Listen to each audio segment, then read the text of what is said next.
Bismillahirrahmanirrahim. Assalamualaikum warahmatullahi ta'ala wabarakatuh. Alhamdulillah.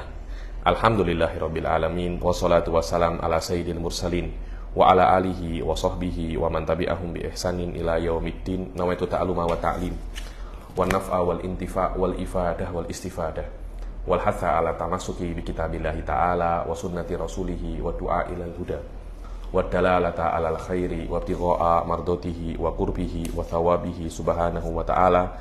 Allahumma faqqihna fid din wa alimna ta'wil. Rabbi shrah li sadri wa yassir li amri wahlul 'uqdatam min lisani yafqahu qawli waj'alni waziran min ahli.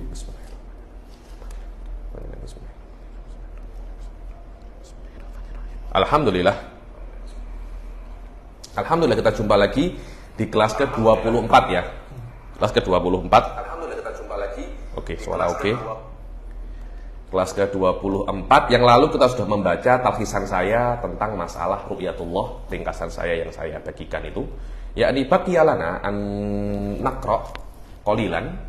Kita baca yang ada di kitab Fathul Majid ini masalah apa namanya? Masalah ru'yatullah. Jadi dan semua setelah itu kita nantakil di dalam masalah-masalah yang lain yang berkaitan dengan jaizat. Dan insyaallah malam ini kita akan sampai ke masalah Rasul alaihi wassalatu wassalam. Dan kalau sudah sampai Rasul, ibaratnya orang berlayar itu sudah melihat apa namanya pantai, sudah masya Allah pantai sudah nampak, sudah nanya sudah nak hatam. Dan Bismillahirrahmanirrahim. Wa minal jaiz alladhi yajibu i'tiqaduhu ru'yatil mu'minina lillahi azza wa jalla fil akhir. Dan di antara perkara-perkara yang jaiz fi haqqillah, yang wajib untuk diyakini adalah melihat Allah bagi orang-orang mukmin, bagi orang-orang mukmin saja. Adapun orang-orang non mukmin tidak bisa untuk melihat Allah dengan makna apa yang sudah saya sampaikan di pertemuan yang lalu. Makna melihat Allah adalah bagaimana bertambahnya pengetahuan kita tentang Allah daripada di akhirat ya, daripada apa yang kita ketahui tentang Allah di dunia ini. Dan ini adalah nikmatun khosoh yang diberikan oleh Allah kepada apa namanya? Kepada orang mukmin di akhirat. Nikmatul khosoh, khususiahnya bagi orang mukmin dan khususiahnya hanya terjadi di akhirat saja. Adapun di dunia ada khilaf. Adapun di dunia tidak ada khilaf tentang tidak mungkin terjadi ru'yatullah illa kecuali hanya pada Rasul sallallahu alaihi wasallam. Apakah Rasul ketika Isra dan Mi'raj ru'yatullah atau tidak, wallahu a'lam. Yani alal mu'tamad di sini dikatakan Imam siapa namanya? Imam Syekh Nawawi Al-Jawi mengatakan terjadi bagi Rasul, tidak bagi selain Rasul. Syekh Said Foda guru saya, tidak terjadi bagi Rasul dan bagi selain Rasul, karena ru'yatullah itu adalah nikmat khusus di akhirat saja. Ataupun di dunia, hardware manusia, tubuh manusia tidak mampu untuk handle apa namanya? Untuk handle nikmat ru'yatullah, karena nanti di akhir kita akan mendapat tubuh-tubuh yang baru. Ala kullin jaizatun la mumtani'atun. Dibilang ru'yatullah itu bagi mukminin di akhirat jaizah. Mungkin, bukan mumtani'ah, dia mungkin. Lah, cuma perkara yang mungkin itu di dalam syariat belum mesti terjadi. Perkara ini mungkin, tapi belum mesti apa namanya? Terjadi. Jadi, untuk membuktikan terjadinya ru'yatullah di akhirat, ahli sunnah memerlukan dua step. Step yang pertama membuktikan bahwasanya ru'yatullah itu mumkinah. Step yang kedua, langkah yang kedua, ahli sunnah mesti membuktikan bahwasanya selain mungkin perkara ini akan terjadi di akhirat. Maknanya kena ada dua dalil. Jaizatun la mumtani'ah. Li'anna Allah ta'ala allaqa ru'yatahu ala istiqraril jabali fi qoulihi ta'ala fa in istaqarra makanuhu fasawfa tarawni. Nah, ini yang pertama adalah dalil untuk masalah yang pertama. Apa itu? Imkaniyatu ru'yatillah, bahwasanya melihat Allah itu mungkin. Dalilnya apa? Bahwasanya Allah menggantungkan, tengok ya. Allah menggantungkan istiqrar. Istiqrar itu, istiqrar jabal itu gunung itu tenang. Gunung tidak bergerak, gunung tidak hancur. Maaf, Allah menggantungkan ru'yatullah ala istiqraril jabal. Yakni kalau gunung ini tenang, ru'yatullah mungkin. Nah, semacam itu. Jadi kemungkinan ru'yatullah digantungkan, terpulang kepada apakah jabal, gunung mungkin untuk tenang ketika cahayaku mulai muncul. Nah, semacam itu. Fi qoulihi ta'ala fa in istaqarra makanuhu fasawfa tarani. Dibilang, kalau jabal itu tenang, maka kamu akan bisa apa? Melihatku. Lah. Dan tenangnya gunung itu perkara yang mungkin, dan sebuah perkara yang terpulang kepada perkara yang mungkin itu pun juga perkara yang mungkin. Nah, kalau sebuah perkara terpulang kepada perkara yang mustahil, perkara itu juga mustahil. Dibilang kamu bisa menjadi Tuhan kalau alam semesta ini ada dengan sendirinya. Lah, alam semesta ada dengan sendirinya mustahil aklan. Karena itu Anda menjadi Tuhan juga mustahil aklan. Semacam itu, yakni mu'allak lahu hukmul mu'allak alaihi. Sesuatu yang terpulang kepada sesuatu, hukumnya sama seperti yang terpulang kepadanya. Dan ini adalah dalil yang sangat kuat menurut, dalil yang sangat kuat yang dipakai oleh ahli sunnah untuk membuktikan bahwasanya ru'yatullah itu mumkinah. Kejap lagi kita akan baca beberapa nusus daripada Mu'tazilah yang mengatakan bahwasanya ru'yatullah itu mustahil karena beberapa hal, yakni wa athbataha. Kata-kata wa athbataha menunjukkan bahwasanya apa yang mungkin akan terjadi pada hari kiamat, karena perkara yang mungkin belum tentu apa terjadi. Dan terjadinya ru'yatullah dengan dalil yang lain. Apa itu? Qauluhu ta'ala wujuhu yawma idin nadhirah ila rabbiha nadhirah. Muka-muka orang mukmin pada saat itu nadhirah, bercahaya, handsome, ganteng, cantik wujuh-wujuh orang mukmin itu. Kenapa? Ila rabbiha nadhirah, karena mereka melihat Allah Subhanahu wa ta'ala, melihat Allah Subhanahu wa ta'ala. Jahid. Dalil yang kedua membuktikan bahwasanya ru'yatullah yang mungkin tidak hanya mungkin, tapi dia terjadi. Mumtaz jiddan. Wastiqrarul jabali jaizun la mumtani'un. Dan tenangnya gunung itu perkara yang jaiz, bukan perkara yang mustahil aklan. Maka fal mu'allaq alaihi wa huwa ru'yah, yakni yang masyrut, alladhi huwa ru'yah juga jaiz, li'annal mu'allaq alal jaizi jaizun, karena sesuatu yang terpulang dengan kepada perkara yang jaiz, dia pun juga perkara yang jaiz. Tengok apa katanya Syekh Nawawi Al-Jawi ketika wa minal jaiz alladhi yajibu tiqaduhu ru'yatul mu'minina ay bil absar. Melihat orang-orang mukmin, melihat dengan apa? Bil absar. Absar ini jamak daripada basor. Basor ini bukan melihat, tapi imma indera penglihatan atau mata. Basorun bukan melihat. Basorun yang jamaknya absor itu mata atau indera penglihatan. Basor yang melihat itu maknanya itu bukan basor, itu bukan isim, tapi apa? Fi'il. Basoro yabsuru, melihat. Kalau dan itu tidak ada jamaknya. Fi'il nggak ada jamaknya. Ada domirul jamak ada.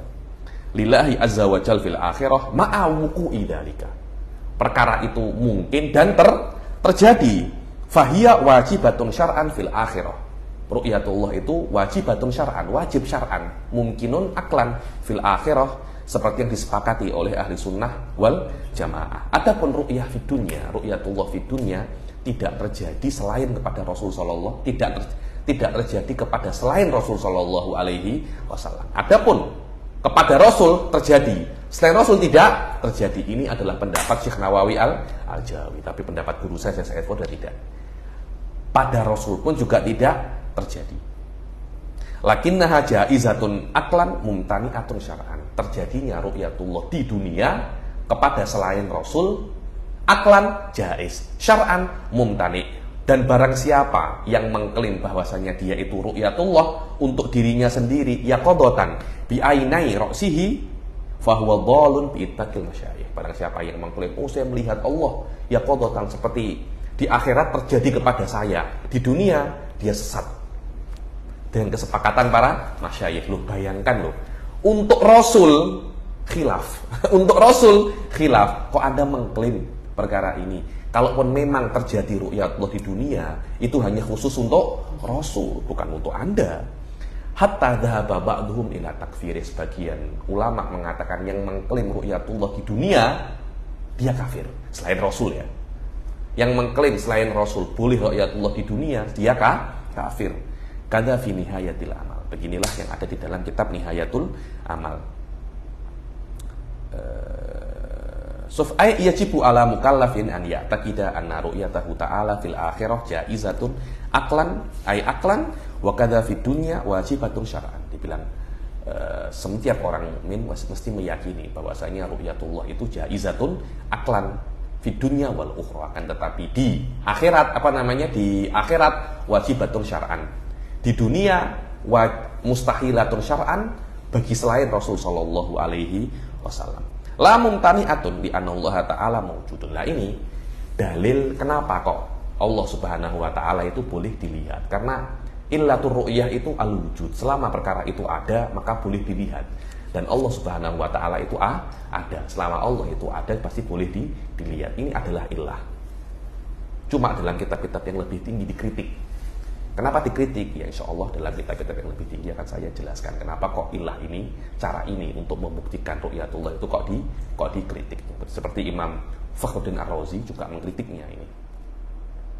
Wa kullu mawjudin yasihu an yura. Wallahu ta'ala yasihu an yura. Akan tetapi tidak terjadi ru'yatullah di dunia selain kepada Rasul sallallahu alaihi wasallam. Maknanya hanya terjadi pada Rasul dan tidak terjadi pada selain Rasul. Pendapatnya Syekh Nawawi Al-Jawi.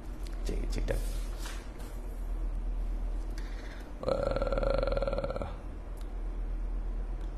Wastiqrarul jabali jaizun fal mu'allaq alaihi wa huwa ru'yah jaizun li annal mu'allaq alal jaizi jaizun.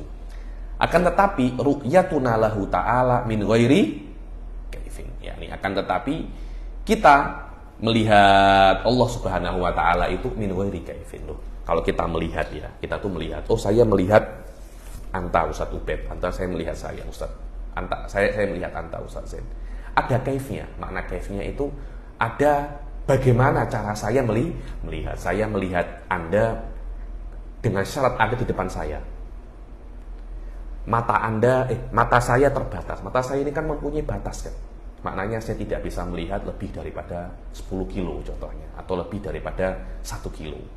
Dan Anda tidak boleh lebih besar daripada mata saya, dan tidak boleh lebih kecil daripada kemampuan mata saya untuk melihat Anda. Kalau Anda terlalu kecil kan tidak bisa mata saya melihat kan. Anda terlalu besar pun juga tidak bisa saya lihat. Maknanya mata ini mempunyai cara untuk melihat. Nah terus bagaimana cara Anda melihat Allah? Apakah cara Anda melihat Allah sama dengan cara Anda melihat makhluk-makhluk yang lain? Tidak. Karena itu kan di sini dikatakan lakin ru'yatuna lahu ta'ala min ghairi kaifin. Akan tetapi kita melihat Allah tanpa ada kaif. Berbeza dengan kita melihat kawan kita. Ada kaifnya, ada syaratnya. Harus depan-depan, harus lebih kecil daripada mata kita. Tidak boleh terlampau besar, tidak boleh terlampau jauh. Ini semuanya ada kaif. Min ghairi suratin, tanpa ada surah. Saya melihat Anda ada gambarnya, ada bentuknya. Apakah ketika Anda melihat Allah ada bentuknya? Tidak. Kalau Allah mempunyai bentuk, tidak ada beda antara kita dan Wahabi. Wahabi meyakini bahwasanya Allah mempunyai bentuk. Sebagian mazhab Mujassimah mengatakan bentuknya Allah itu seperti sabiqatud dhu, seperti lempengan cahaya. Ada yang mengatakan bentuknya seperti Asy-Syekhul Kabir, orang tua. Ada yang mengatakan bentuk Allah itu seperti Asyabul Amrad, budak kecil yang tak ada jenggotnya. Tak ada tak ada janggutnya, masih mulus katanya, masih tidak ada. Ada yang mengatakan semacam itu. Maknanya karena itu tidak boleh kita, walaupun yang mengatakan melihat Allah itu dengan mata, tidak boleh kita itu mengatakan Allah Subhanahu wa taala itu mempunyai bentuk. Akan tetapi kita terus bagaimana Anda melihat Allah? Ya wallahu alam. Yang penting kita melihat Allah, bagaimana itu terpulang kepada Allah. Yang penting kita melihat Allah tidak sama dengan kita melihat makhluk. Terus bagaimana itu? Ya wallahu alam, saya rasa itu adalah batas di mana manusia mesti berhenti dulu tuh. ketika saya buat sembang santai di Malaysia, ada yang tanya kepada saya, apa batasnya ilmu kalam ini? Batasnya ilmu kalam. Batasnya ilmu kalam ketika Anda berhadapan dengan hakikat ilahiyah, dengan perkara-perkara yang gaib. Apa arti sifat iradah? Apa makna ru'yatullah? Bagaimana kita melihat Allah? Ada, menurut saya batas daripada ilmu kalam. Anda tidak boleh untuk melewatinya. Waktu di mana Anda melewatinya, walaupun benar, Anda berdosa. Karena Anda rajumun bil ghaib, karena Anda sudah melewati sesuatu yang tidak bisa Anda lewati, yang tidak boleh Anda lewati. Karena pada saat itu potensi untuk salah besar. Benar pun bukan karena Anda tahu itu benar, tapi karena kebetulan benar dalam syariat tidak dianggap benar, tidak boleh. Kebetulan benar itu tidak boleh dalam syariat, tidak boleh ada yang namanya apa? Kebetulan. Kebetulan. Jadi min ghairi suratin ka ru'yati ba'dina ba'dhan, seperti kita melihat satu sama lain. Wa min ghairi inhisarin fi jihah, tanpa ada inhisar. Mana inhisar apa? Ketika saya melihat anta, ana hasartuka, ketika saya bisa melihat Ubed, maknanya saya membatasi Anda dengan penglihatan saya. Maknanya ketika saya melihat Anda, tubuh Anda bisa saya cakup dengan penglihatan saya.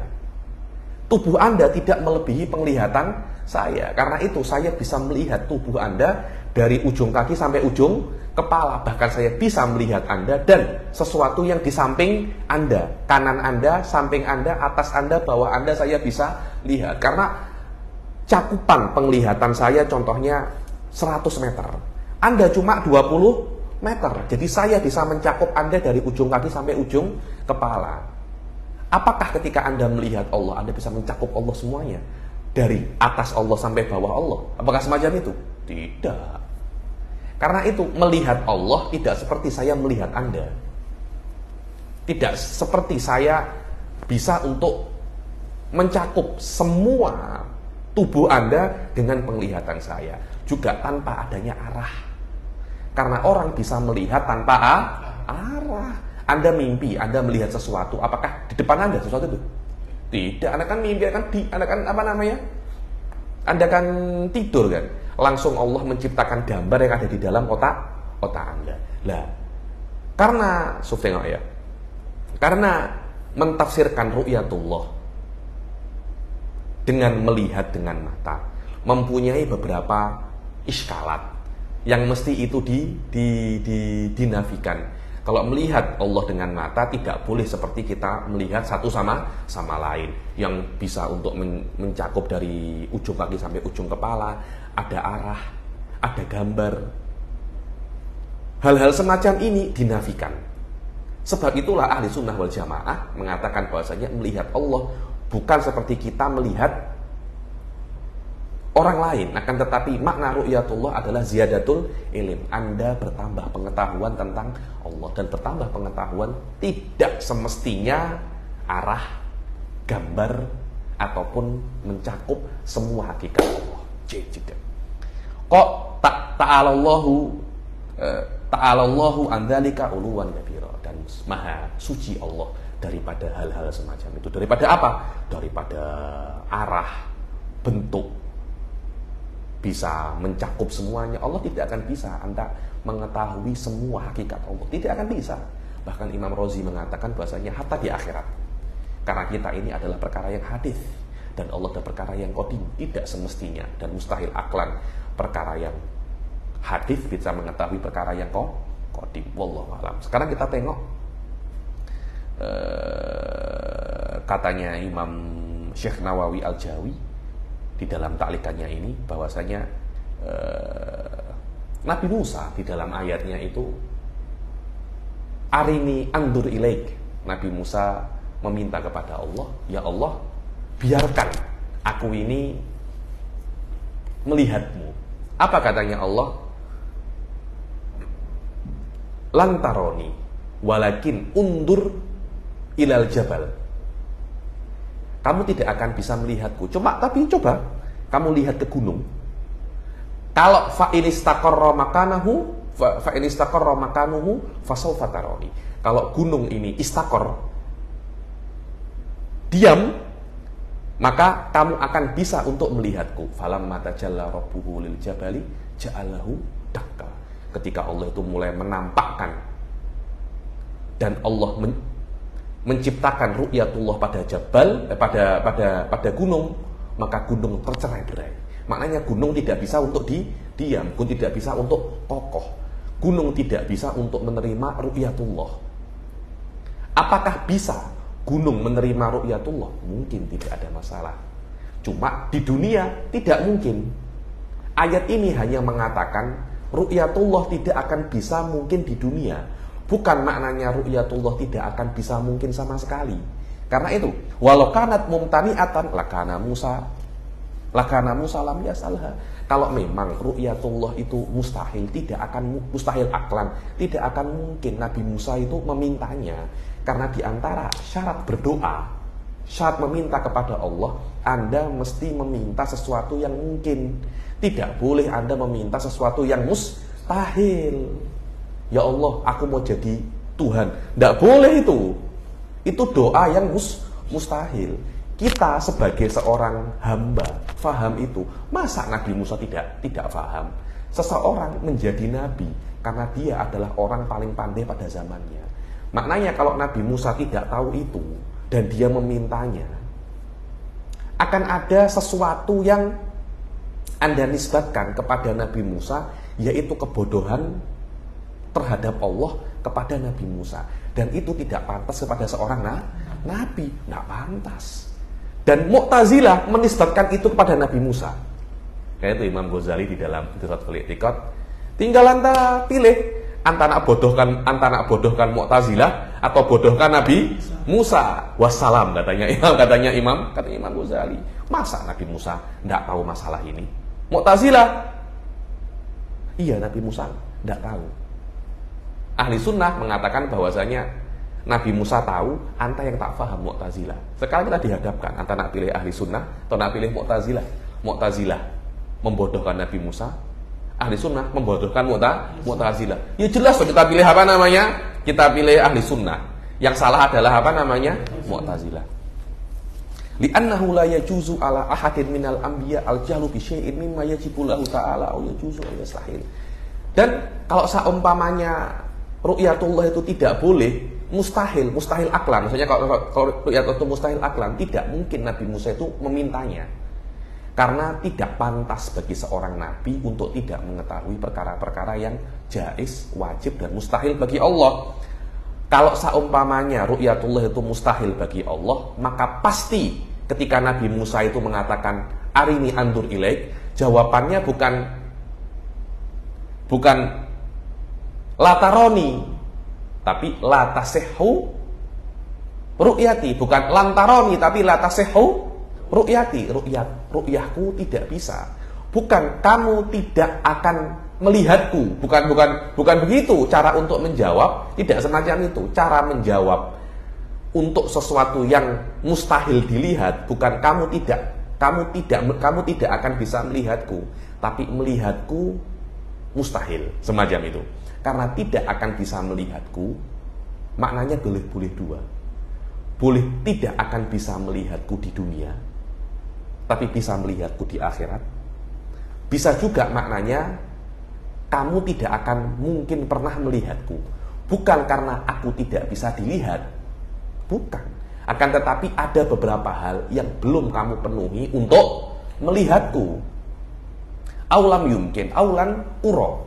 Yani, jawabannya Allah ketika Nabi Musa minta melihatnya, kalau memang melihatnya itu mustahil, jawabannya Allah pasti la tasihhu ru'yati.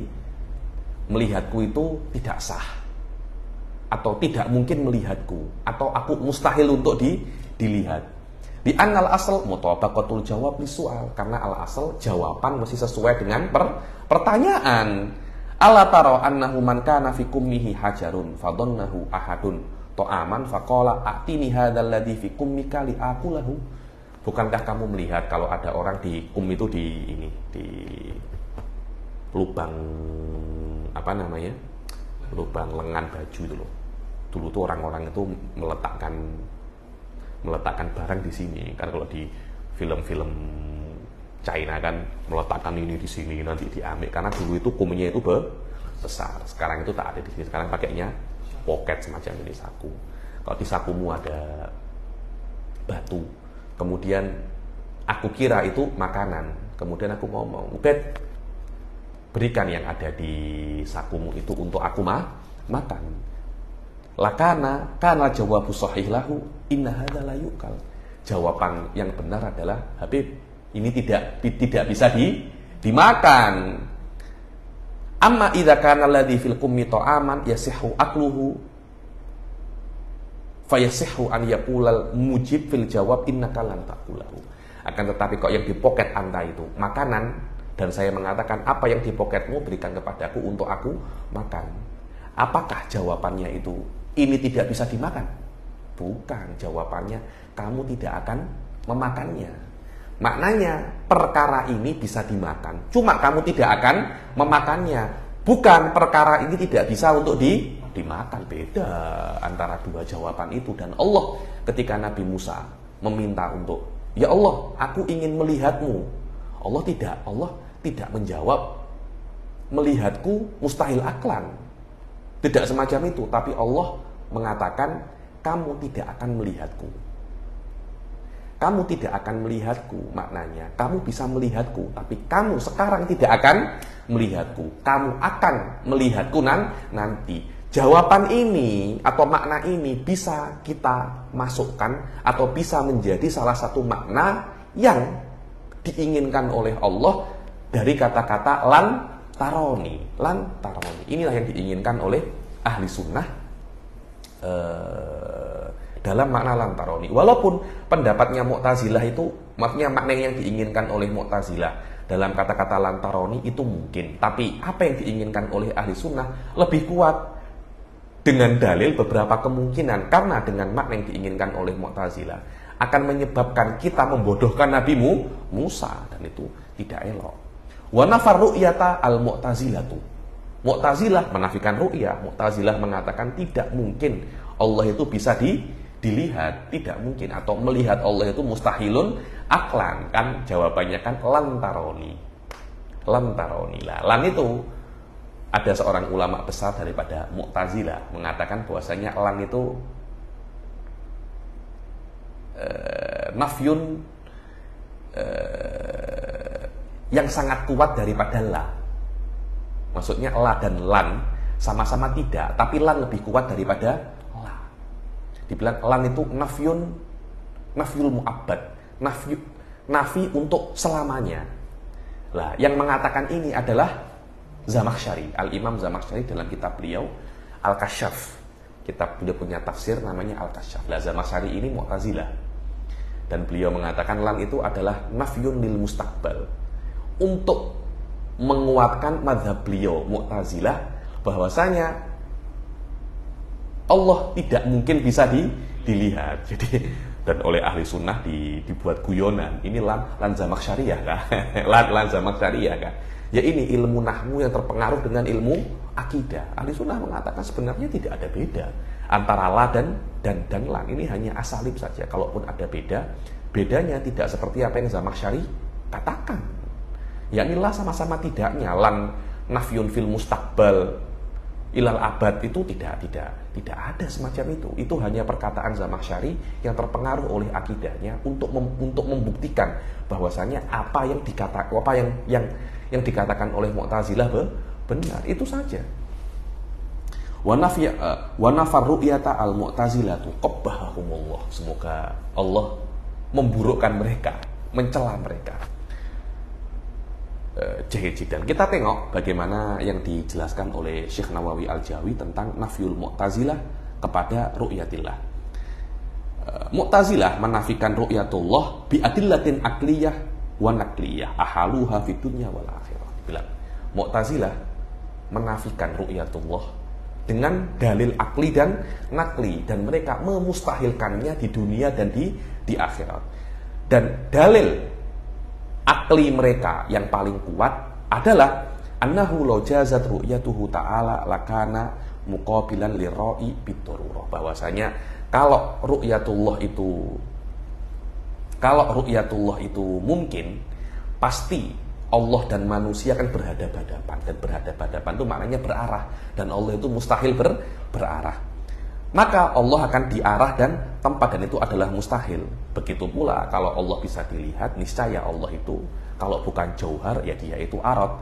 Karena sesuatu yang bisa dilihat dan berarah-arah pasti dia itu, dan mempunyai arah pasti dia itu imma jauhar ataupun arad.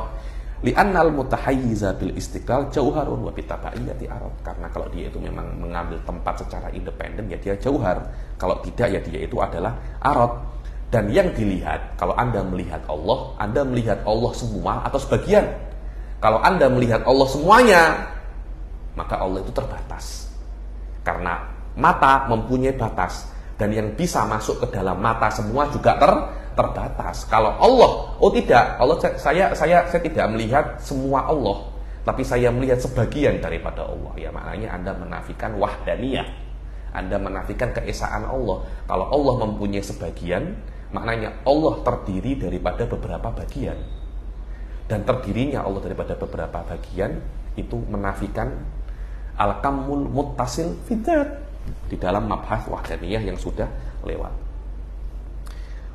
Dengan semua kemungkinan ini, Mu'tazilah menafikan ru'yatullah dengan dalil akliyah, kan, tetapi ahli sunnah sudah menjawabnya bahwasanya melihat dengan mata seperti kita melihat kawan-kawan kita, melihat benda-benda yang lain, itu adalah salah satu makna daripada makna-makna ru'yah. Ada lagi ru'yah itu maknanya bil ilm, dengan pengetahuan, dan ini tidak menjadikan Allah itu seperti makhluk atau terbatas. Dan makna inilah yang diambil oleh ahli sunnah untuk menafsirkan apa namanya ru'yatullah. Wa imma ba'duhu fayakunu mutaba'idhan wa aqwa adillatihi musam'iyah qauluhu la tudrikuhul absar. Adapun paling kuat dalil nakli Mu'tazilah yang paling kuat, la tudrikuhul absar wa huwa yudrikul absar, maknanya mata tidak bisa untuk idrok Allah Subhanahu wa taala. Ahli sunnah mengatakan Anda mesti paham, idrok di sini bukan maknanya melihat, akan tetapi makna idrok adalah mengetahui secara hakikat. Dengan makna mata seseorang mukmin tidak ada bisa untuk mengetahui Allah dari E sampai Z. Kenapa? Karena Allah itu kesempurnaannya tidak terbatas. Dengan arti manusia tidak akan bisa untuk mengetahui hakikat Allah dengan mata-mata mereka. Ya jelas, kita ahli sunnah tidak mengklaim bahwasanya ru'yatullah adalah maknanya adalah mengetahui hakikat Allah, tidak. Makna ru'yatullah adalah bagaimana Allah memberitahu tentang kesempurnaannya sedikit demi sedikit. Dan kesempurnaan Allah tidak terbatas. Dan idrok adalah mengetahui mahiyah, mengetahui hakikat. Dan saya setuju, Allah tidak bisa diketahui hakikatnya. Karena yang bisa mengetahui Allah ya hanya Allah sendiri. Qalu al-idrok al-mansub ilal absar huwa ru'yah. Wallahu ta'ala yamdahu dhatahu bikaunihi la yura. Dan Mu'tazilah mengatakan idrok yang dinisbatkan kepada absar itu adalah ru'yah. Dan Allah memuji dirinya tidak bisa dilihat. Maka Allah tidak bisa dilihat adalah kesempurnaannya. Dan Allah bisa dilihat nakas bernakas ala Allah muhal. Dalil ini secara spesifik dibalik oleh Imam Razi bahwasanya la tudrikul absar bukan dalil Allah tidak bisa dilihat, tapi dalil Allah bisa dilihat. Kalau memang Allah tidak bisa dilihat, kenapa Allah mengatakan aku tidak bisa dilihat? Itu bukan sesuatu pujian. Tapi kalau Allah bisa dilihat, kemudian Anda mengatakan walaupun aku bisa dilihat, kamu tidak akan bisa melihatku, baru itu adalah apa namanya? Pujian. Seperti kalau Anda datang ke presiden, Anda mau ke presiden, terus orangnya ngomong, kamu presiden mau ketemu dengan kamu, tapi presiden tidak mau bertemu dengan, maksudnya kamu bisa bertemu dengan presiden, tapi presiden tidak mau bertemu dengan kamu, menunjukkan kemuliaan tingkat presiden. Wahakadha yani. Wa ajaba ahlu sunnah anil awal, dan ahli sunnah menjawab iskal Mu'tazilah yang pertama bahwasanya yang namanya ru'yah itu pasti ada arah ada tempat dan yang lain-lain, semuanya itu adalah perkara-perkara yang adi, bukan perkara-perkara yang akli. Dan nanti di akhirat perkara yang adi di dunia ini semuanya akan berubah, semuanya akan berubah.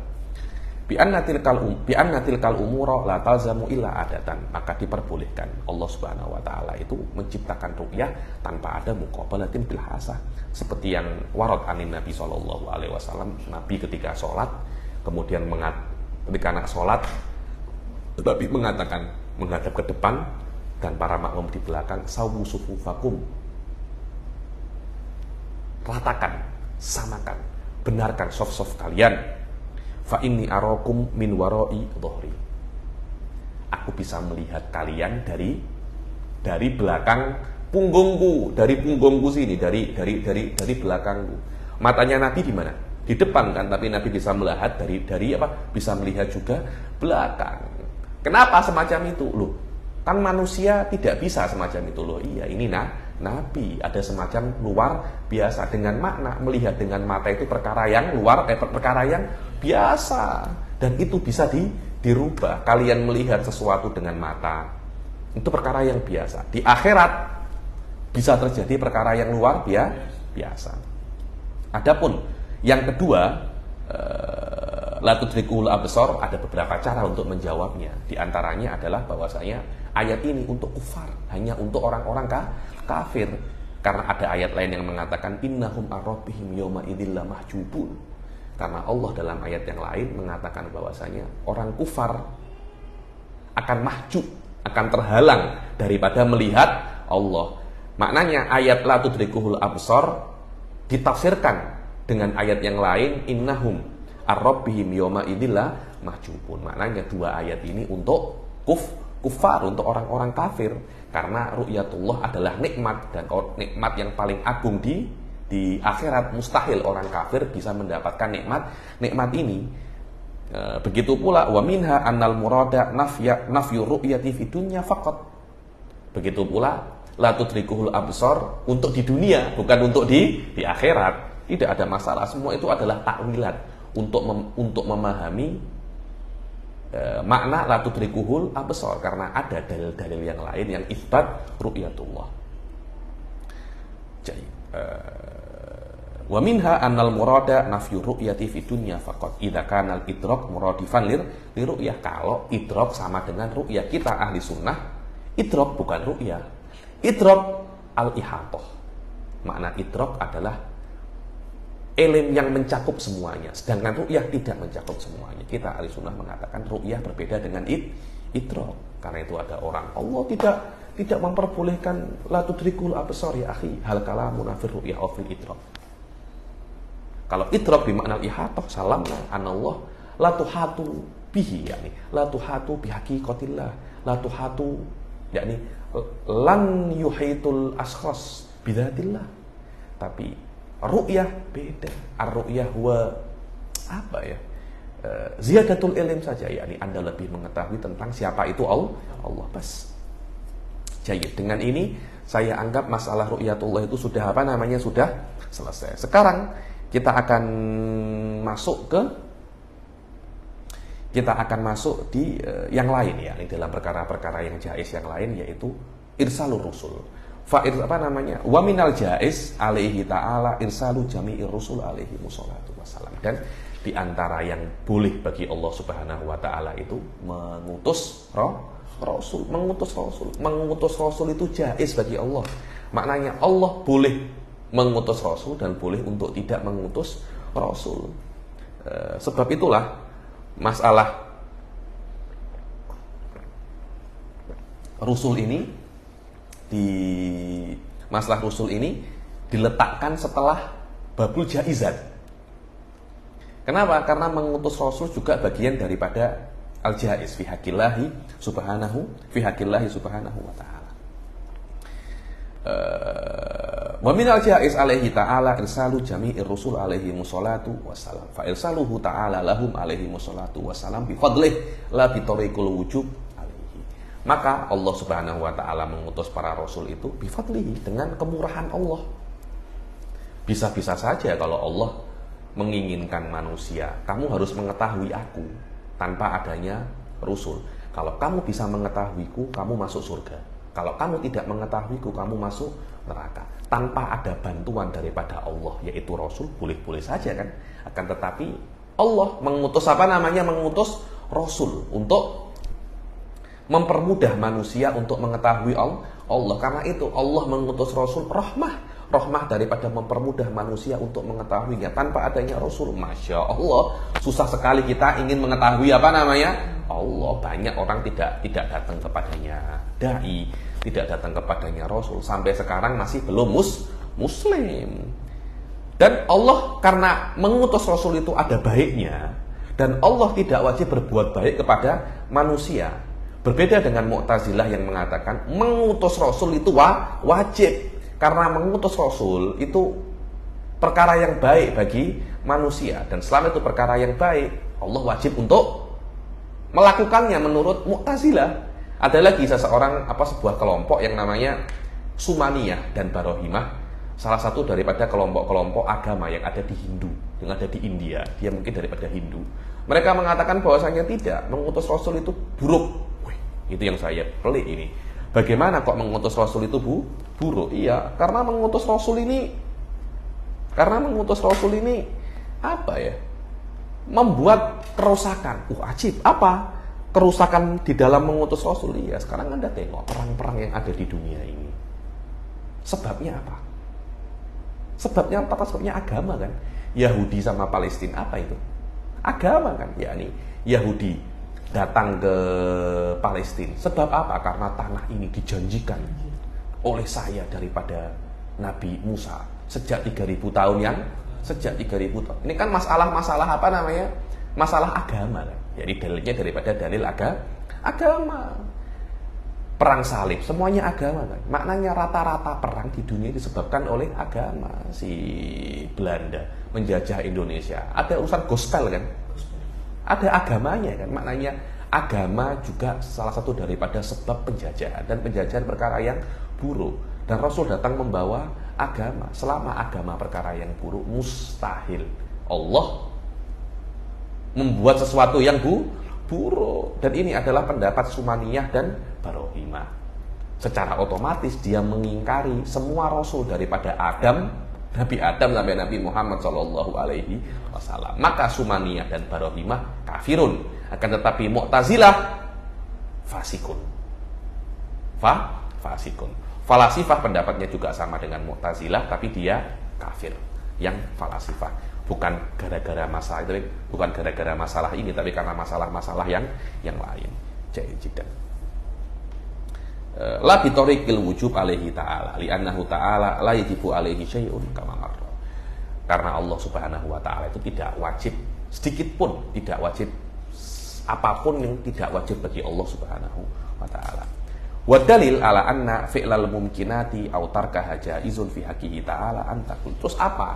Dalil bahwasanya Allah berbuat perkara yang mungkin, atau Allah meninggalkan perkara yang mumkin itu jaiz. Itu adalah kamu mengatakan qad ittafaqa jawazul mumkinat, yakni sudah ada ittifaq perkara yang mungkin itu jaiz. Kalau seumpamanya perkara yang mungkin itu daripada kan perkara ini mungkin, makna mungkin itu bisa jadi bisa tidak.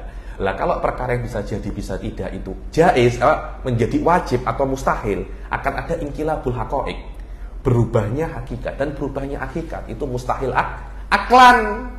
Bagaimana perkara yang jaiz berubah menjadi wajib ataupun mustahil? Ya, nanti akan banyak perkara yang wajib pun bisa berubah menjadi jaiz ataupun mustahil. Ya, nanti akhirnya zat Allah yang wajib pun bisa menjadi jaiz, bisa menjadi mustahil. Ya, nanti akhirnya Allah jaiz. Lah kalau Allah jaiz, dunia ini tidak akan ada nanti. Hadza huwa makna inqilabul haqaiq. Yang saya pahami daripada inqilabul haqaiq itu adalah perkara yang jaiz berubah menjadi wajib ataupun mustahil, begitu pula sebaliknya. Bukan berubah daripada sesuatu ke sesuatu yang lain. Jadi contohnya berubah dari pen menjadi manusia. Itu juga dikatakan qalbul haqaiq, tapi bukan dengan makna yang mustahil. Seperti tongkatnya Nabi Musa berubah menjadi ular. itu juga namanya qalbul haqaiq, tapi qalbul haqaiq yang boleh. Karena ini daripada jaiz ke perkara yang jaiz yang lain, tapi daripada jaiz ke mustahil, mustahil ke wajib, ataupun sebaliknya, itu qalbul haqaiq yang mustahil aklan. Qalbul haqaiq yang jaiz aklan adalah yang berpindah daripada jaiz ke perkara jaiz yang lain. Wallahu a'lam. Walau imtana'a alaihi fi'lu syai'in minha langqala bal jaizu mustahilan. Kalau ada perkara-perkara yang jaiz yang Allah tidak mampu buat, niscaya perkara yang jaiz ini akan menjadi perkara yang mustahil. Maka yang jaiz akan bisa berubah menjadi yang mustahil, begitu pula menjadi yang wajib, dan ini akan menjadikan tidak amannya apapun di dalam dunia ini. Maknanya kita tidak akan percaya apapun. Hanya nanti Allah pun juga perkara yang mustahil nanti. Allah bisa menjadi perkara yang mustahil, menjadi perkara yang jaiz. Selama perkara ini batil, maknanya berubahnya jaiz menjadi mustahil atau mustahil menjadi wajib, itu perkara yang batil, maka sesuatu yang menjadi sesuatu yang mengarah ke situ juga batil. Maknanya Allah mustahil untuk berbuat mungkin atau wajib untuk berbuat mungkin akan mengarah kepada qalbul haqaiq, dan qalbul haqaiq itu adalah mustahil, dan sesuatu yang mengarah kepada mustahil juga mustahil. Fa batala ma ada ilaihi wa huwa wujubuha aw imtina'uha wa thabata jawazuha wa huwal matlub. Faqad bana laka ma yajibu wa ma yastahilu wa ma yajuzu fi haqqihi ta'ala bid dalilil qat'i fahris alaihi. Dengan ini selesailah sudah perkara-perkara yang berkaitan tentang wajib, jaiz, dan mustahil bagi Allah Subhanahu wa taala dengan dalilul qat'i, maka fahris alaihi, benar-benar jaga, benar-benar jaga, jangan sampai Anda lupa. Dan dengan ini selesailah sudah hal-hal yang berkaitan tentang Dzatul Ilahiyah Subhanahu wa taala, daripada yang wajib, jaiz, dan mustahil. Sekarang kita akan masuk bab di antara bab yang paling akhir atau bab yang kedua sebelum babul ghaibiyat, yaitu tentang Rasul alaihi wassalatu wassalam. Di sini akan dijelaskan tentang sifat-sifat yang wajib bagi Rasul sallallahu alaihi wasallam, mustahil dan jaiz. Akan tetapi sebelum kita masuk di dalam sifat-sifat Rasul, hendaknya sedikit kita membaca tentang siapa sih Rasul itu, apa sih Rasul itu. Karena al-hukum ala syai'i far'un an tasawwurihi. Sebelum Anda menghukumi sesuatu dengan beberapa hukum, Anda mesti mengetahui sesuatu ini apa. Sebelum Anda mengatakan Rasul itu wajib tabligh, Rasul itu wajib sidik, Rasul itu wajib amanah, Anda mesti mengetahui dulu apa itu Rasul. Saya sudah mengirimkan di grup ada dua page yang saya ambil daripada kitab Syekh Said Foda, yaitu yaitu Tahdhib Syarah Sanusiyah, tentang apa itu Rasul dan beberapa taklikot tentang makna Rasul dan makna Nabi. Karena banyak orang itu tidak sampai sekarang masih belum bisa memahami apa itu Rasul dan Nabi, dan apa perbedaan antara keduanya. Ada orang yang mengatakan Rasul wajib dakwah, Nabi tidak wajib dakwah, yang semacam itu. Apakah hal semacam itu betul? Tidak. Nakrok kolilan daripada apa yang saya kirim di grup tentang masalah Rasul. Ar-Rasul alaihi musholatu wassalam, ar-Rasulu huwa insanun. Rasul itu adalah insan, mesti manusia. Tidak boleh Rasul itu jin, tidak boleh. Malaikat tidak boleh. Hewan juga tidak boleh. Kenapa? Karena Rasul itu wajib untuk diikuti, dan kita tidak bisa mengikuti jin, tidak bisa mengikuti malaikat. Malaikat tidak makan, tidak minum, tidak tidur. Anda bisa? Tidak bisa. Malaikat tidak menikah, Anda bisa? Susah. Karena itu tidak boleh malaikat daripada apa? Rasul. Lah kalau malaikat Rasul ya semua beriman, mudah nanti. Mudah kan?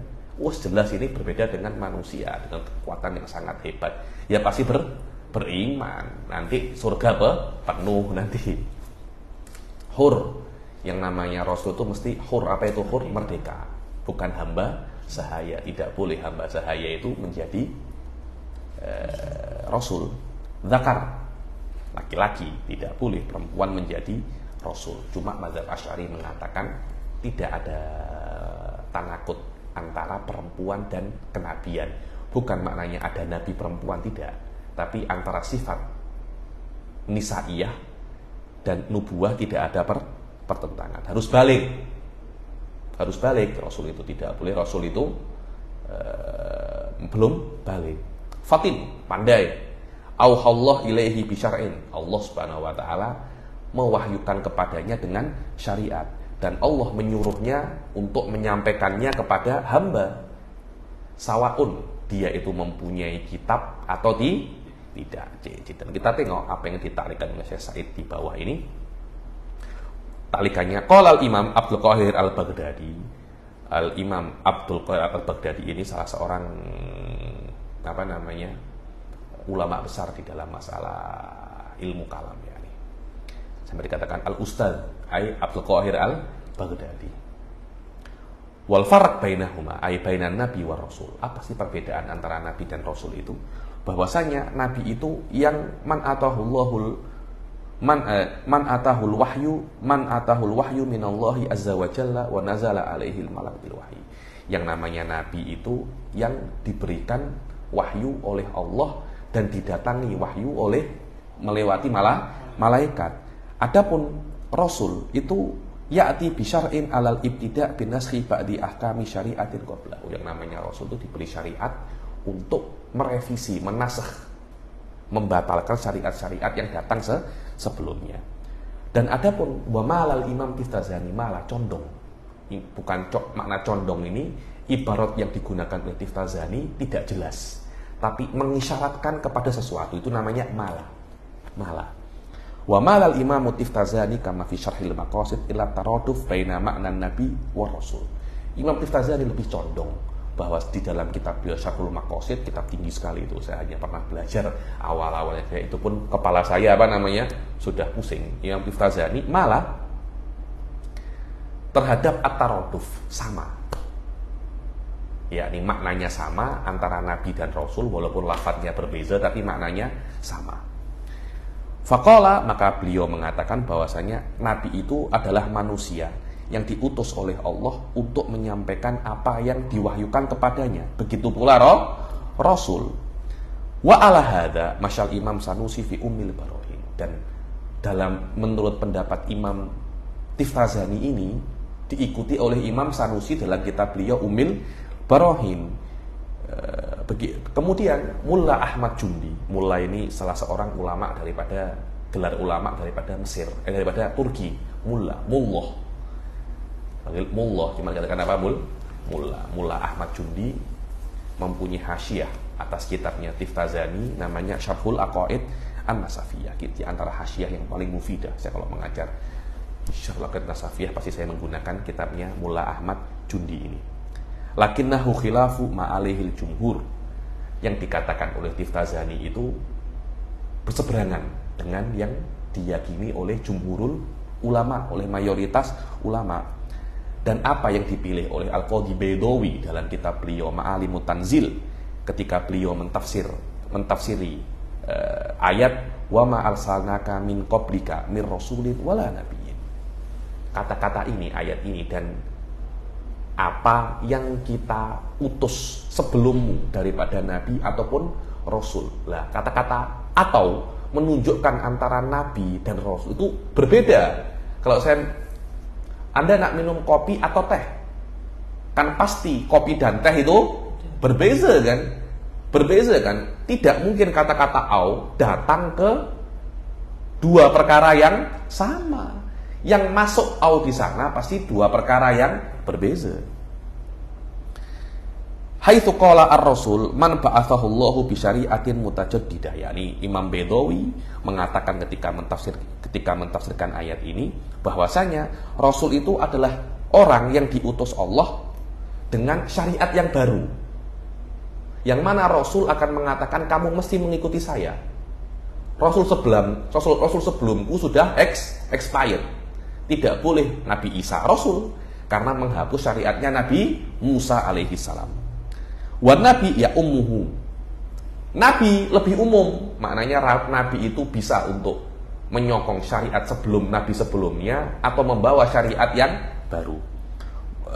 Wa man ba'athahu ilal khalqi takriri syar'in sabiq. Sama yakni Nabi bisa untuk sama seperti Rasul, bisa juga hanya untuk menyokong Nabi yang sebelumnya, yakni Nabi Harun, bukan Rasul.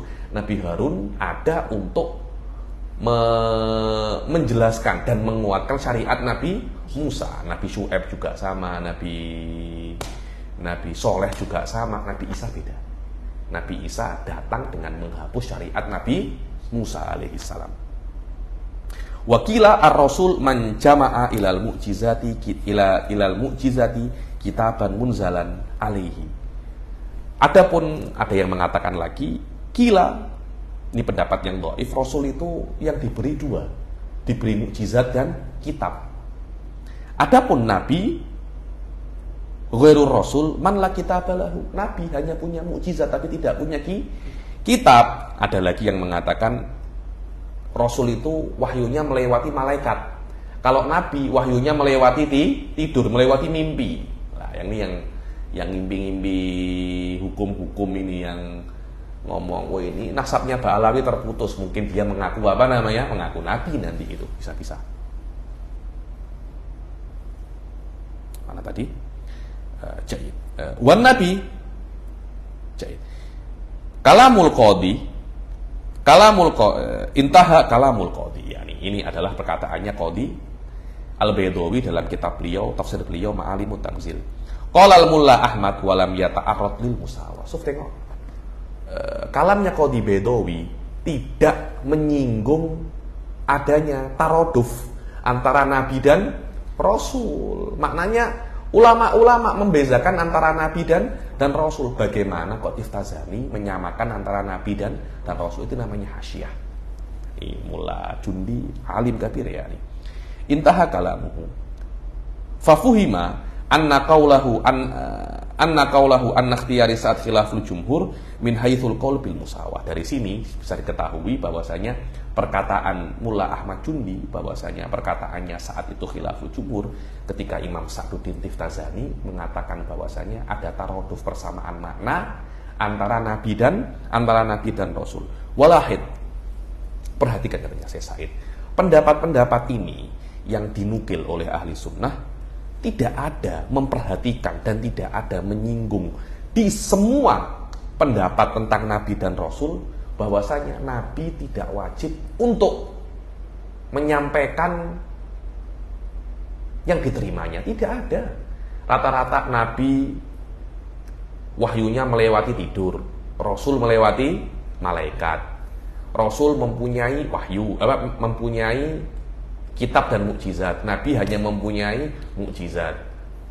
Rasul menghapus syariat sebelumnya. Nabi tidak.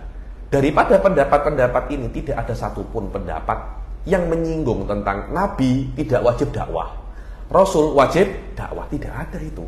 Jadi apa yang tersebar di dalam awan tentang definisi ini adalah definisi yang salah. Bal ba'duha musarrihun bi annahu yuballighu wa ba'duha kal musarrih fi dzalik. Bahkan sebagian itu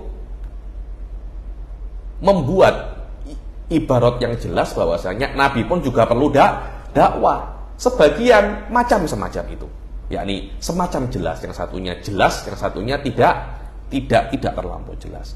Walakinnahu la hadha jihatan nubuwatihi fit ta'rif, akan tetapi menyinggung aspek nubuahnya dalam definisi. Karena itu saya, katanya Syekh Said, kami lebih menguatkan bahwasanya Nabi itu juga diperintahkan untuk menyampaikan apa yang dia dapat daripada wahyu, walaupun daripada aspek hanya menguatkan syariat sebelumnya. Tapi tetap macam Nabi Harun, Nabi Syu'aib wajib menyampaikan apa yang dia terima daripada wahyu, dan wahyunya tidak bertentangan dengan nabi-nabi sebelumnya. Nabi Harun wajib berdakwah, tapi dakwahnya masih di dalam lingkup syariat sebelumnya. Bukan Nabi Harun tidak wajib berdakwah, Nabi Syu'aib tidak wajib berdakwah. Salah itu. Wa hamalna nahnu makna ta'rif alladhi awradnahu a'lahu ala anna nabi ghairu ma'mulin bi tablighil ahkam al-ilahiyyah khassah allati ya'rifuhu Allah taala biha.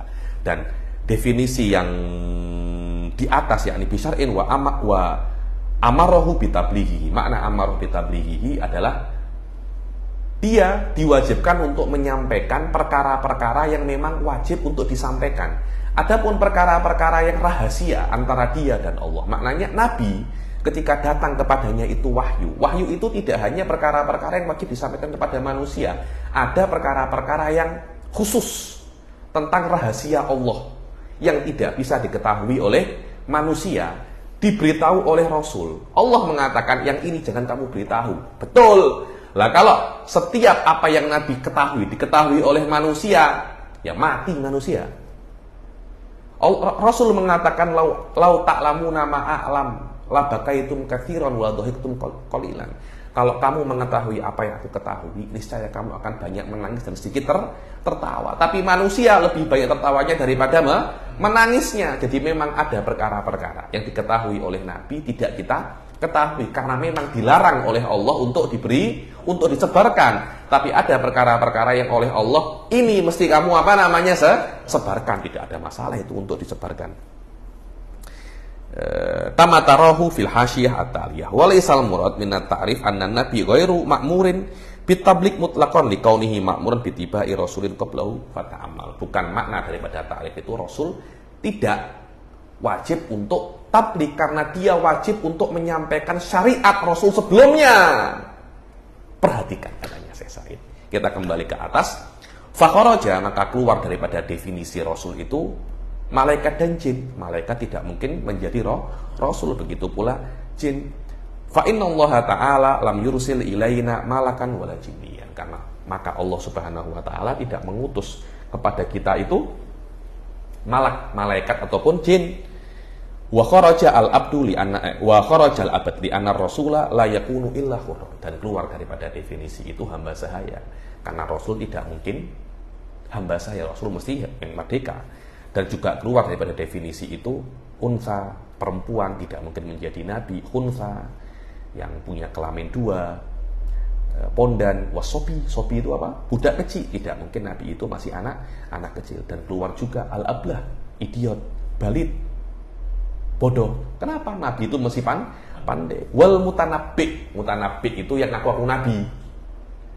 Berapa banyak di Indonesia mengaku Nabi kan, Masya Allah, kalau saya hitung selama 20 tahun terakhir ini melebihi 25 Nabi dan Rasul sudah yang mengaku Nabi itu. Wahuwa man yadda'in nubuwata wahuwa kadzab. Mutanabbi adalah yang mengklaim dirinya adalah Nabi kan, tapi dia adalah pembohong. Begitu pula keluar daripada definisi ini An-Nabi Rasul bukan Nabi. Kenapa? Karena li'annahu qala wa amarahu bitablighi fan nabi huwa insanun hurrun balighun fatinun Allah ilaihi bisyar'in wa in lam yu'mar bitablighi. Nabi itu adalah insan hurfatin, tapi dia tidak disuruh untuk menyampaikan apa yang dia dapatkan daripada rahasia-rahasia ilahiyah. Daripada perkara-perkara yang khas untuk dia ketahui saja, yang tidak kuat diketahui oleh orang-orang awam, tidak wajib untuk disampaikan, bahkan haram untuk disampaikan. Tapi kalau perkara-perkara yang untuk manusia wajib untuk disampaikan, bahkan dia wajib untuk menyampaikan dan berdakwah syariat Rasul sebelumnya. Farrasulu akhassu minan nabi wan nabi a'am. Maka Rasul lebih khusus daripada nabi, dan Nabi lebih umum daripada Rasul. Maka setiap Rasul adalah Nabi, dan Nabi belum tentu Rasul. Fakullu Rasulin Nabiyun wa laysa kullu Nabiyyin Rasulal. Maka setiap Rasul adalah Nabi, dan tidak setiap Nabi adalah Rasul. Maka sebagian Nabi adalah Rasul, dan sebagian Nabi bukan Rasul. Kalau tidak diwajibkan untuk menyampaikan apa yang dia dapatkan daripada umur ilahiyah. Yang pertama, amman nabiyyu, tengok adanya sekali yang pertama, wa amman nabiyyu fahuwa insanun uhiya ilaihi bi syar'in wa umira bi tablighihi amla. Adapun nabi, dia adalah manusia yang diberi wahyu kepadanya dengan syariat. Dia diperintahkan untuk tabligh atau tidak, maka nabi lebih umum daripada rasul mutlaqan. Hadza huwal mu'tamad, ini adalah pendapat yang paling kuat. Dan lawan daripada pendapat ini, yang pertama adalah Rasul adalah manusia yang diberi syariat, diberi wahyu dengan syariat dan mempunyai kitab. Maka Rasul, untuk menjadi Rasul mesti ada dua perkara, ada kitab dan syariat. Wala yalzamu min kaunihi lahu kitabun an yakuna lahu syariat. Belum tentu yang punya kitab punya syariat, karena mungkin kitab yang diberikan kepada Rasul isinya bukan syariat, tapi isinya hanya mawaid, hanya mau'idoh hasanah, hanya hikmah-hikmah, nasihat-nasihat, bukan syariat yang asli seperti suhufu Ibrahim wa Musa, isinya mungkin bukan syariat tapi hanya nasihat saja. Wala yalzamu min kaunihi lahu kitaban an yakuna lahu syariah. Kenapa? Lihtimali an yakuna ma fil kitabi mawaid. Wa turidu hadzal qaul bi annal kutuba qalilatun war rusula katsiratun. Fa kaifa yustaratu fil rasuli an yakuna lahu kitab. Cuma definisi ini dikritik. Kenapa? Rasul banyak, kitab sedikit. Bagaimana untuk menjadi Rasul mesti ada kitab. Wong Rasul terlampau banyak, ada 313. Kitab cuma ada 4 saja kok. Maknanya definisi ini kurang benar karena bisa dikritik. Dan pendapat yang kedua, yaqulu la budda fir rasuli min ahadi amrain imma an yakuna lahu kitabun wa imma an takuna lahu syari'at imma an takuna syari'atuhu nasikhatan li syari'ati man qablahu. Pendapat yang kedua mengatakan yang namanya Rasul mesti ada salah satu daripada dua perkara. Dia punya kitab atau syariatnya menghapus syariat Rasul-Rasul sebelumnya. Fa'idha nazalati Tauratu ala Musa wa auha ila nabiyyin min bani Israila mathalan bitablighi ahkamiha wa lam yanzil alaihi kitabun lam takun syari'atuhu nasikhatun li syari'ati Musa fala yakunu rasulan intaha. Dibilang kalau seumpamanya turun Taurat kepada Musa, kemudian Allah setelah Nabi Musa wafat, ada nabi-nabi yang lain setelah Nabi Musa diberi wahyu, tapi diwajibkan untuk menyampaikan dan memperbaharui dan menjelaskan Taurat lagi. Tidak dikatakan Nabi setelah Nabi Musa itu Rasul. Kenapa? Karena dia tidak mempunyai syariat yang baru. Maka Nabi Harun, Nabi Syuaib, Nabi Soleh bukan Rasul. Nabi, Rasul bukan. Isa, Nabiyun wa Rasulun. Nabi Muhammad, Nabiyun wa Rasulun.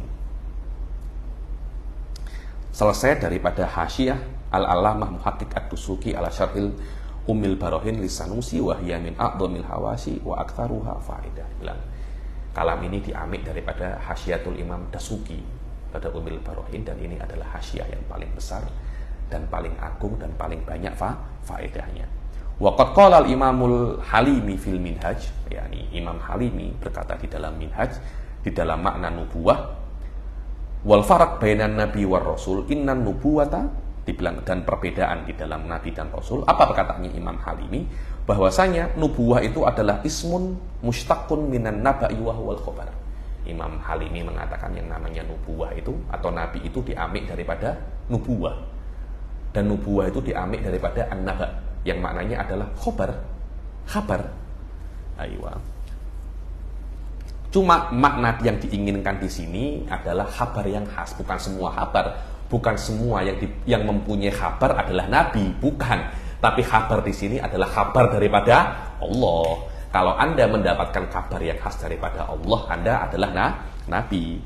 Wa huwa yalzamullah azza wa jalla bihi ahadan min ibadihi yumayyizuhu ilaihi an ghairihi. Maka ketika Allah mengkabarkan kepada seseorang, setelah dikabarkan orang ini akan berbeza dengan yang lainnya. Yang lainnya mendapat kabar daripada orang-orang biasa, orang ini daripada Allah Subhanahu wa taala. Wa yuqifuhu bihi ala syari'atihi bima fiha min amrin wa nahyin wa wa'din wa irsyadin wa wa'din wa wa'id.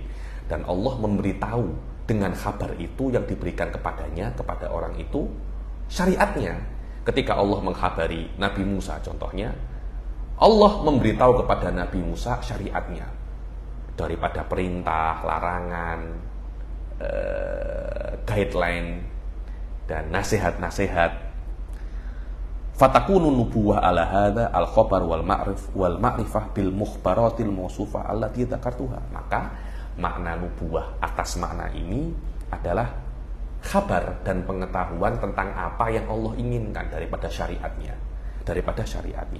Dan Nabi adalah orang yang dikhabari. Jadi nubuwah adalah kabar Allah tentang syariatnya. Nabi adalah orang yang dikhabarkan oleh Allah tentang syariatnya. Fa in indafa ila hadzat taufiq amru tablighihi ilan nas wa du'aihim ilaihi kana nabiyyan wa rasulan. Kalau plus setelah dikhabari Allah menyuruhnya untuk menyampaikannya kepada manusia, maka selain dia itu nabi, ya dia itu rasul. Wa in ulqiya ilaihi liya'mala bi fi khassatihi wa lam yu'mar bi tablighihi wa du'a ilaihi kana nabiyyan. Kalau syariat itu hanya diperintahkan oleh Allah untuk diamalkan untuk dirinya sendiri, ya dia itu adalah nabi, bukan rasul. Tapi kalau ada syariat, ini jangan kamu amalkan untuk dirimu sendiri, akan tetapi sampaikan kepada orang lain juga. Pada saat itu dia itu bukan hanya nabi tapi juga rasul. Fa kullu rasulin nabiyyun wa laysa kullu nabiyyin rasulan. Maka setiap nabi maka setiap rasul adalah nabi dan tidak setiap nabi adalah rasul. Adapun pendapat daripada Izzuddin bin Abdissalam, daripada saya pun masih belum tengok kitabnya tapi saya selalu mengulanginya, bahwasanya yang namanya nabi itu an-nubuwah lebih afdol daripada ar-risalah. Karena nubuwah itu adalah bagaimana Allah mengajari nabinya dan nabinya tanya kepada Allah apa yang tidak dia pahami, apa yang ingin dia tanyakan, itu adalah nubuwah. Ar-risalah Allah nabi manusia. Jadi di dalam risalah ada jihatan, salah satunya Allah kepada nabi dan nabi kepada manusia. Tapi di dalam nubuwah jihatan itu Allah nabi ke manusia. Lihat jelas yang dua aspek dua-duanya kepada Allah ya lebih afdol daripada salah satunya kepada manusia. Cuma nabi adalah orang yang diberi nubuwah kalah afdol dengan orang yang diberi risalah. Karena orang yang diberi risalah pasti juga ada nabi di situ. Jadi an-nabi, maksudnya ar-rasul adalah nabi, ada di dalam rasul ada nubuwah dan risalah. Dan di dalam nabi hanya ada nubuwah. Jelas orang yang mempunyai dua makom lebih afdol daripada orang yang mempunyai satu makom.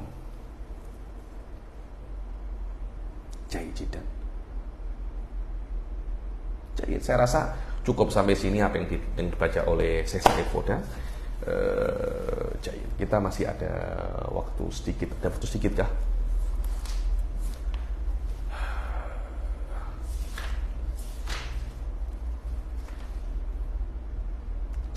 Dan Rasul Shallallahu Alaihi Wasallam itu mempunyai 9 sifat ya. Kalau kita ambil daripada Durul Farid ini, maknanya ada sifatul wajib, ada sifatul mustahil. Wajibnya 4, mustahilnya 4, jaiznya ada 1. Jahit. Betul, kita berhenti sampai sini. Saya pun sangat penat sekali hari ini. Insya Allah sifat-sifat Rasul Shallallahu Alaihi Wasallam kita akan mulai yang akan datang. Saya rasa cuma tinggal 4 atau 5 kali pertemuan kita akan menghatamkan kitab ini insya Allah. Dan saya usahakan bulan Januari sudah hatam, dan bulan Februari kita mungkin boleh mulai kitab yang lain insya Allah. Jadi dan kita akhiri sampai sini. Assalamualaikum warahmatullahi taala wabarakatuh.